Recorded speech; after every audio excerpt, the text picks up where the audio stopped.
India की कल से आज तक की सारी बड़ी खबरें अगले 3 मिनट में। पीएम नरेंद्र मोदी का नाम एप्स्टीन फाइल्स में मेंशन हुआ है। यूएस डिपार्टमेंट ऑफ जस्टिस ने एप्स्टीन फाइल से रिलेटेड 3.5 मिलियन नए पेजेस रिलीज किए हैं। इन डॉक्यूमेंट्स में से एक में M2 एप्स्टीन ने 9 जुलाई 2017 को लिखा था कि इंडियन प्राइम मिनिस्टर मोदी ने उनसे एडवाइस ली और इजरायल में यूएस प्रेसिडेंट के बेनिफिट के लिए डांस और सॉन्ग किया। ये लाइन मोदी के 4 से 6 जुलाई 2017 वाले इजरायल विजिट से रिलेटेड लगती है, लेकिन एमई ने ये क्लेम्स को रिजेक्ट किया है। नवंबर 2025 में भी कुछ डॉक्यूमेंट्स रिलीज हुए थे। इसमें सामने आया था कि एप्स्टीन ने 2019 में पीएम नरेंद्र मोदी और फॉर्मर ट्रम्प स्ट्रैटेजिस्ट स्टीव बैनॉन के बीच एक मीटिंग अरेंज करने की कोशिश की थी।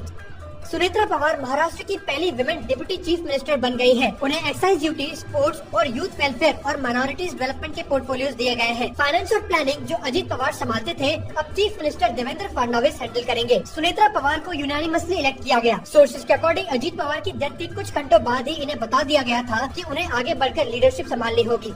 निर्मला सीतारमण आज 1 फरवरी 2026 को पार्लियामेंट में यूनियन बजट 2026 प्रेजेंट करेंगी। बजट 2026 गवर्नमेंट का फाइनेंशियल प्लान होगा जो 2026-27 के लिए टैक्सेस, स्पेंडिंग और इकोनॉमिक स्ट्रैटेजी बताएगा। निर्मला सीतारमण अपनी स्पीच 1 फरवरी को 11 बजे से स्टार्ट करेंगी। स्पीच के बाद full budget documents, tables, statements और एनेक्जर्स ऑनलाइन अपलोड कर दिए जाएंगे। रिलायंस कम्युनिकेशन के पुराने प्रेसिडेंट पुनीत गर्ग को ईडी ने मनी लॉन्ड्रिंग के केस में अरेस्ट कर लिया है। ये केस अनिल अंबानी ग्रुप की कंपनी से जुड़े एलिजेड 40,000 करोड़ रुपए बैंक लोन फ्रॉड से कनेक्टेड है। ईडी ने बताया कि गर्ग फ्रॉड से निकले पैसों को अक्वायर, हाइड, लेयर और मिसयूज करने में एक्टिवली इन्वॉल्व थे।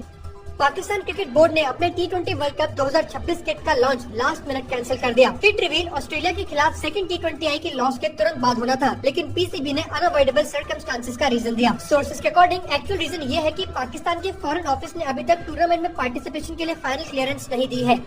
पीएम नरेंद्र मोदी के एक एलाय LSK देवारायालू ने बच्चों के लिए सोशल मीडिया बैन करने का एक बिल प्रपोज किया है। ये बैन 16 साल से कम के बच्चों के लिए प्रपोज किया गया है। उन्होंने बताया कि इंडिया के बच्चे सोशल मीडिया से एडिक्ट होते जा रहे हैं और साथ ही इंडिया का डेटा फॉरेन कंपनी जैसे मेटा, यूट्यूब और एक्स के पास जा रहा है, लेकिन ये एक प्राइवेट मेंबर्स बिल है, यानी गवर्नमेंट ने डायरेक्टली प्रपोज नहीं किया है।